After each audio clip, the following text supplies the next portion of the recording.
Hello everybody, welcome to another Valheim video. I haven't been making any videos recently because I have been completely lost in the scripting. I'll babber and blabber a little bit after I show you what happens when you turn on Enigma mode on any Valheim world, whether it's old or new. If we look in the chat here, you see it says, okay, JP Valheim, I've arrived. Welcome to Enigma mode. Go to the start temple to begin. But let's move. Oh, we've cascaded the events now. You see, this is Enigma mode. It completely changes the Valheim experience to be more long-lasting. So I've taken everything that I've learned from developing Path of Magic over the past year and a couple months. Yeah, the Path of Magic server is a persistent Valheim world that has been continuing for over a year. There's stuff people built from a year ago still there in a world that people can interact with. And that's the gist of what I'm about to show you. I believe that Valheim is a game that has only just scratched the surface of its potential. And the main problem is that Valheim wakes up every day and shoots itself in the foot by being a very temporary board game-like experience that lasts for a couple weeks. And this isn't just a cultural thing, it's not just a way people play the game, it's fundamentally baked into the game. Valheim itself will stop you from continuing to enjoy the same world for months and months and months on end for most players. It's a true irony, isn't it, that a game about building doesn't focus on persistent worlds. A game where almost every single person I've interacted with who has put in thousands of hours does it through building and being involved in a community or building a server, and even the PvPers build PvP servers. It's literally a game about building that has a temporary failing world. How? Why? I don't know, but we've got a way to fix it now. And I know the no map, no portal thing's obtrusive, but you can just adjust it. You really can just make this work how you want. I believe that Valheim's power is its flexibility. So let's look at what's happened here. As you can see, the start zone just morphed in front of us. There is this campfire right here, but if we go close to it, we can't see anything. And the campfire seems to be producing board jerky. We can sit next to the campfire, get a little rested buff, but there's no boss statues. All we get is these 4 paths, and right here, the Vegsphere. So we can see where Eek's altar is, over there somewhere. But aside from that, all the boss altars are completely gone. That's just one part of the puzzle. Don't worry about it. But now that I've babbled, let's go down this behemoth and see what's going on. Believe it or not, each of these paths goes all the way to the edge of the world.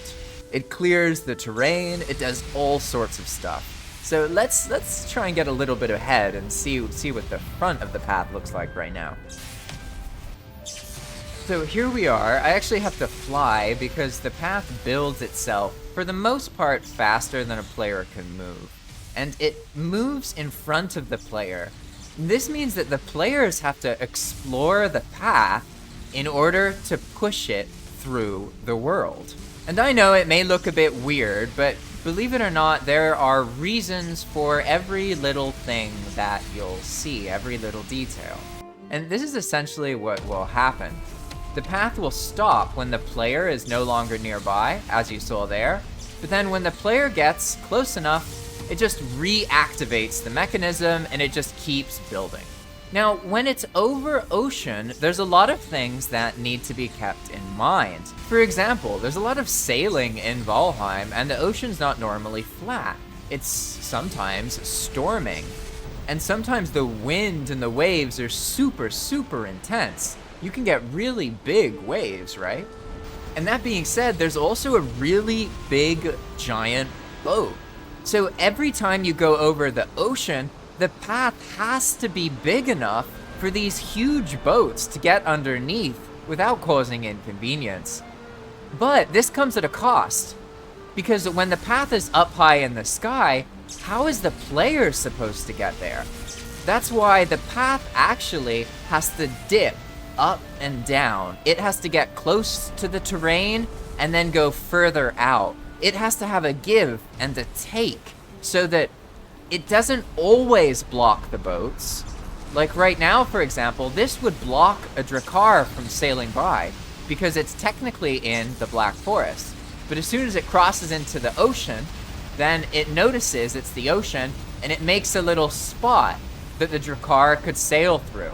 So as long as you're in an ocean channel, you'll always be able to sail with the Drakkar.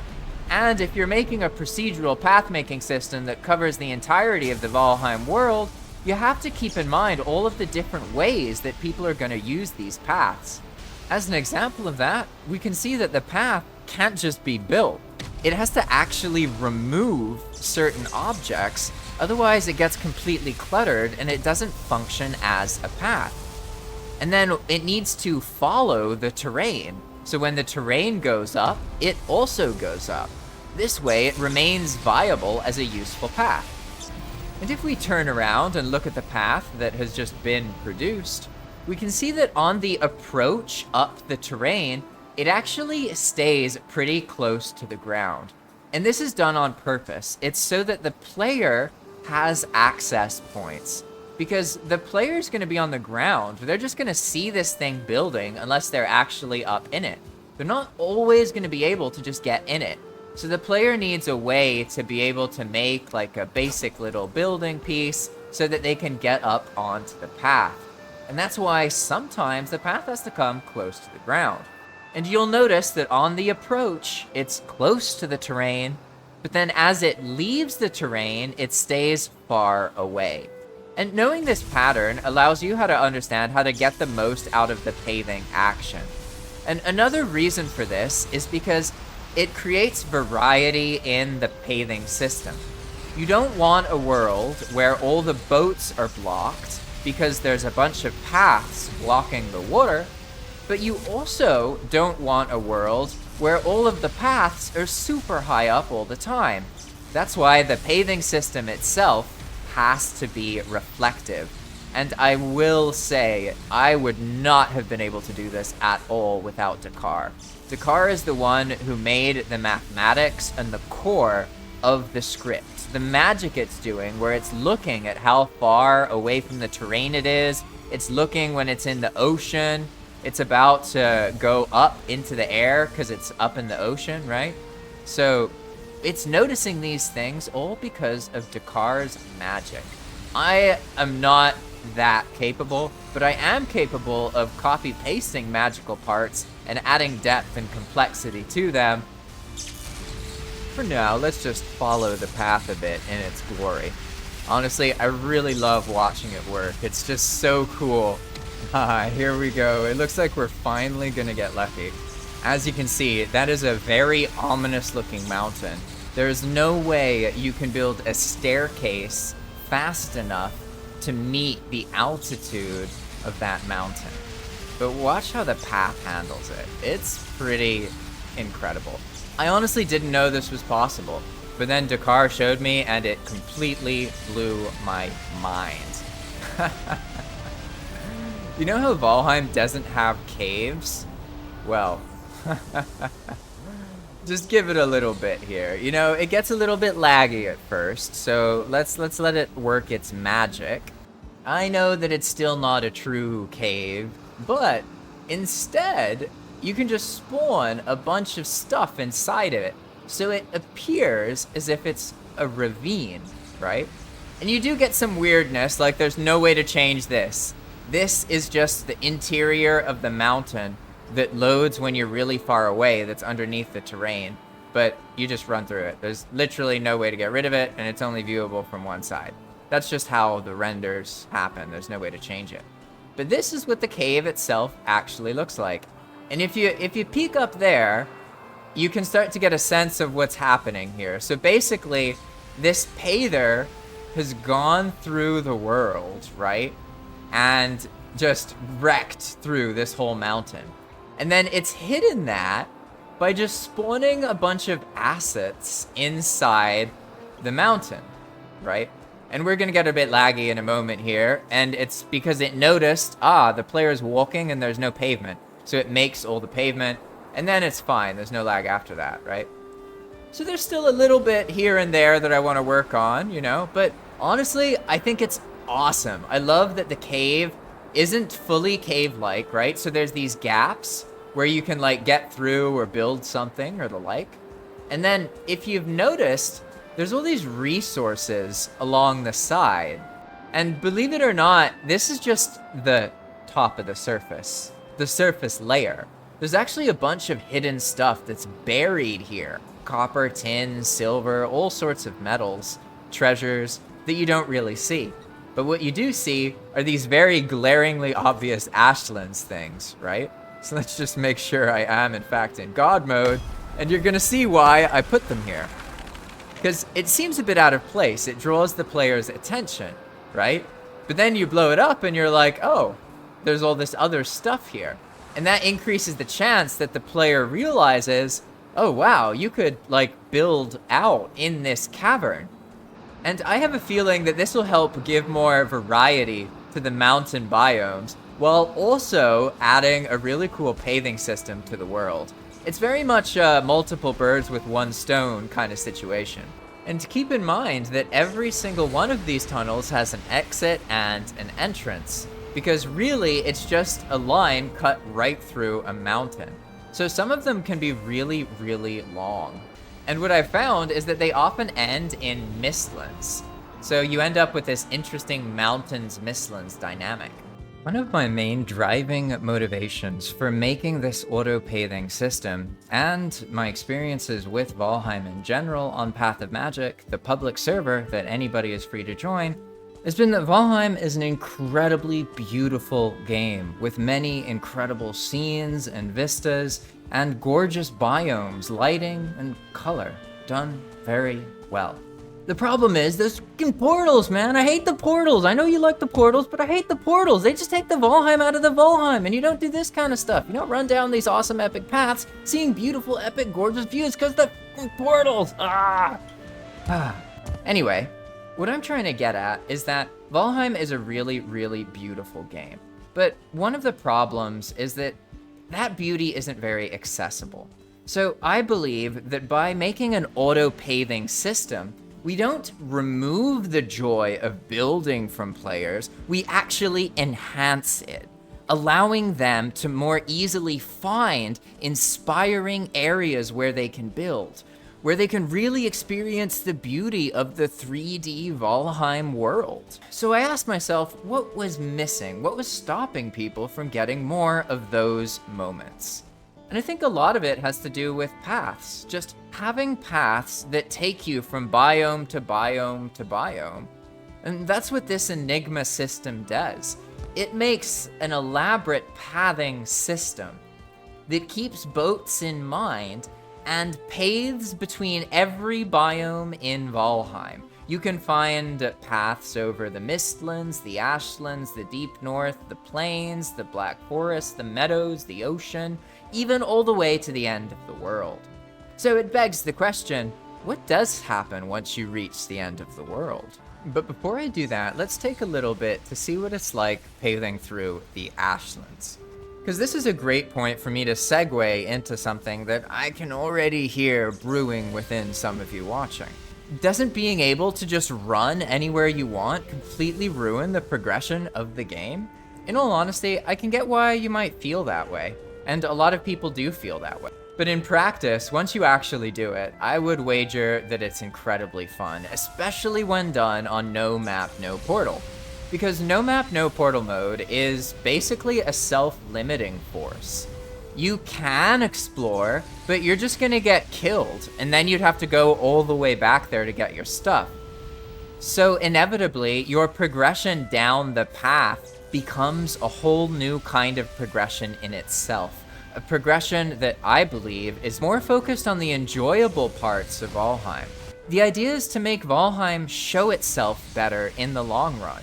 Instead of a really awesome experience that fades after 4 to 6 weeks, it can be an incredibly fulfilling communal experience for multiple months or even years.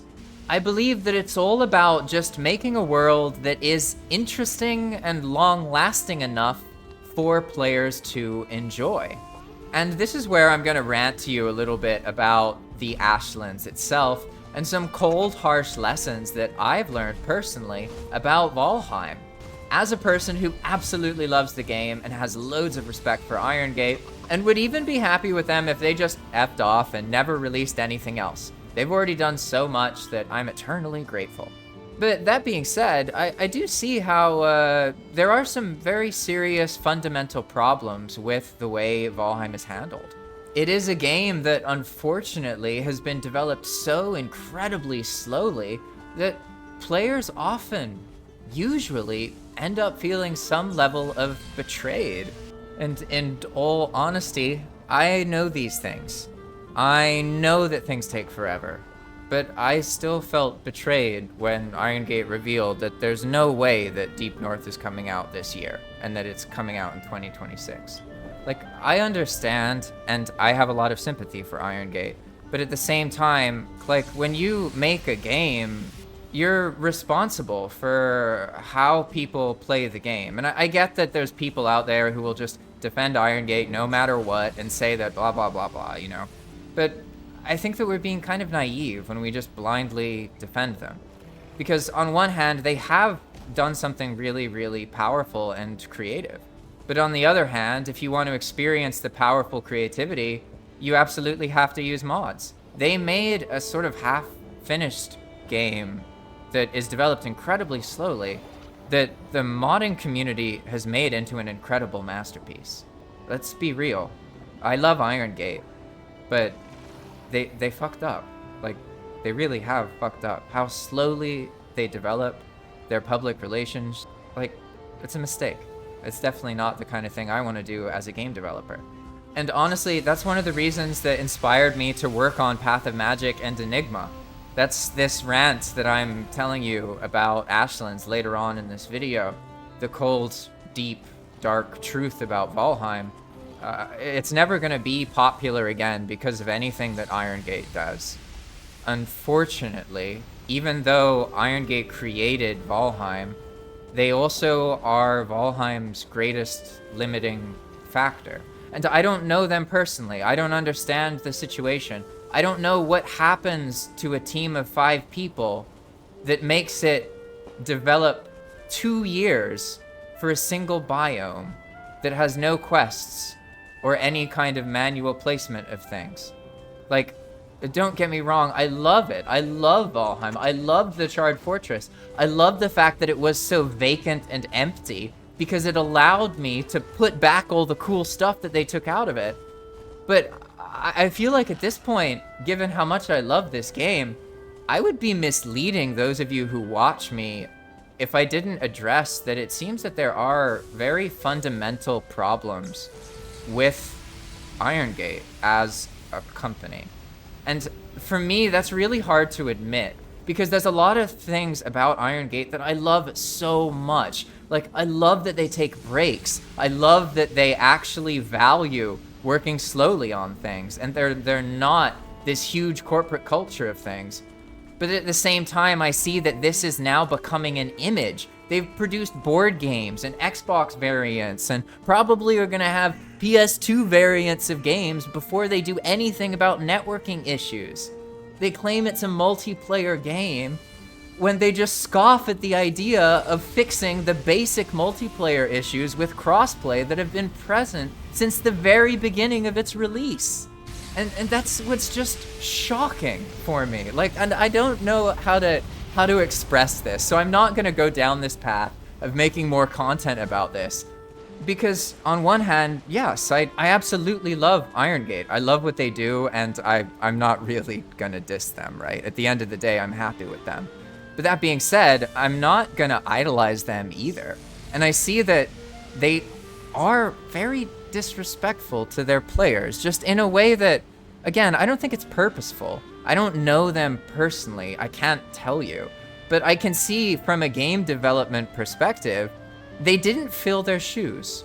They failed to fill their shoes. And as a result, us Valheimers have this kind of distaste in our mouths. We know that, you know, when they say they're going to show us a bunch of updates about the biome and be transparent and keep us included, that they're actually just going to make like 1-minute videos showing pretty much blackness and nothing else and a few art assets, and then claim that that's us being included in the development process.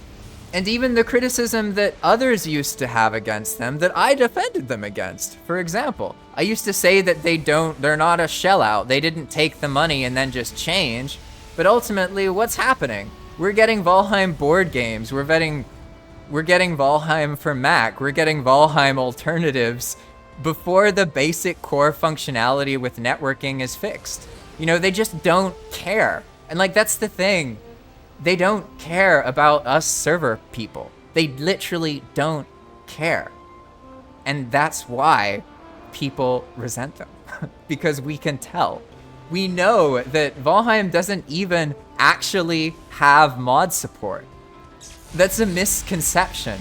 People think that Irongate is supportive of mods, but that's not actually what happened. What happened is Irongate made a Unity game, and Unity itself is inherently supportive of mods. So that's why Irongate supports mods. It's because they would have to do a lot of work. And you can't even use Devcommands unless you get server Devcommands. You literally can't dev on your server without a mod. Like, that's how little actual real support Irongate has for server hosts. And like, I know this is probably a change of pace for what you're used to from me, because I'm normally so bubbly about them, and that hasn't changed. I've observed these things and I understand them, and I see how like, it's silly to just not talk about these things because then one gets resentful and it becomes even worse. And I don't want to resent Irongate. I love Irongate, but I want to understand them. And you can't just idolize people. You have to see what they do and what they do wrong and the mistakes that they tend to make. Because if you can do that, then you can figure out how you can make something else. And that's what this rant was all about. Valheim is essentially a template, and I'm on a mission to show it to people. I want to show you that when Irongate made Valheim, they didn't actually make a finished game. They made a sandbox environment you can tap into to make a game. But Valheim itself is not a finished game, and probably never will be. It has this inherent identity crisis of being a building game that is finite, temporary, where you're told you're just supposed to play for a couple weeks at a time. Don't be attached to your worlds. Discard them, refresh, start over. It's the only way to play. When the reality is, most people grow attached to their buildings. Most people who build and play in Valheim want things that last. And so now to get back onto the subject of the enigma path that I've been working on, what happens when you get to the end of it? Well, it is a portal that bypasses no portal. So in the whole reign of this getting from one biome to another thing, I figured why not make it so the paths are technically never ending, right? So the east path goes all the way, and then it goes to a portal that goes to the west, and that goes all the way back, and then that goes to a portal all the way back, which means that on a no map, no portal world, you now have a way to get reasonably from the endgame Deep North to the endgame Ashlands that's still quite dangerous. If you think it's easy to run up this platform or sail over to the edge of the world, it is absolutely not. So it still ends up being a cool challenge, and I figured this was a great way to put it in. And I even bypassed no map, no portal. So once you find the other portal, it will teleport you. And it even teleports any carts that you have with you. I thought that was a nice little treat. But that's it for now. I know that I've definitely alienated most people by ranting about Irongate at the end of this video, but I figured it was a good place to sneak it in because most of the people won't watch or won't be that reactionary, and the people who do actually listen will be the ones who already kind of respect me anyway, so probably you're not going to be that mean to me about my criticisms. But anyway, thanks for watching, and if you want to support my work, then really all you have to do is try playing on the server yourself. Because believe it or not, right now it's a public free-to-play server that anyone can join, but that's going to change. No, I'm not gonna make it paid. I'm gonna make it so anybody can download this and use it on any world, anywhere. I'm gonna let go and make it so that it's completely publicly accessible. And it's a project called Enigma. What I've learned is that I have faith in the Valheim community's ability to impress and fix problems. And we are ultimately going to show Iron Gate how beautiful their game really is. Thanks for watching, everybody, and I hope that you have a wonderful day. Bye-bye.